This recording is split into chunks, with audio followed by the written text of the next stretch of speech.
A long, uneventful drive, hours, days, millennia. He hadn't noticed. A straight run from Cheshire to Birmingham, then the M5 down to the Taunton turn off onto the Atlantic Highway. Only the English could call a road with all the charm of an open sewer Atlantic Highway. He thought it odd that after 10, no, nearly 12 years he could easily find his way, even in the encroaching dark in the cold November rain. He'd just been listening to that. Another hour's drive and he was looking for signs. Off the main road now he followed the stony pitted, gently climbing track by the singular glare of his headlights. After a while he entered the semicircle of clay and sand euphemistically termed the car park. Empty. He turned the engine off and sat. He felt no need to get out, to stretch or breathe. The music was still on. He had compiled a list of his favourite songs for the journey and Spotify had done the rest. Need You Now by Lady Antebellum. He turned it off.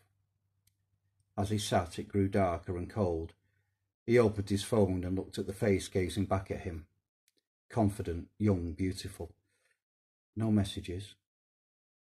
He opened the car door and vomited onto the hard yellow ground. He was surprised but not alarmed. These things happen.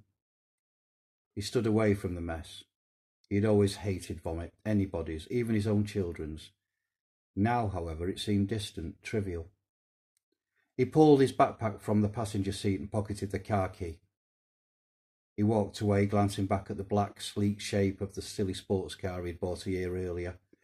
Midlife crisis, the oft-repeated taunt. Nah, I'm old, the response. Clever, unanswerable. He had, however, come to love this car. It had occupied his mind, kept him busy, took his thoughts away. The miserable clouds had dissipated, leaving a dull but starlit sky. No moon, though. A breeze, fresh, salty, suddenly sprung up. He walked now with purpose. The path was thin, winding upwards, but not steep. The bottles in his backpack clanked together. He brought his favourite tipple, Jack Daniel's Tennessee Honey, and a couple of bottles of Stella, for old time's sake.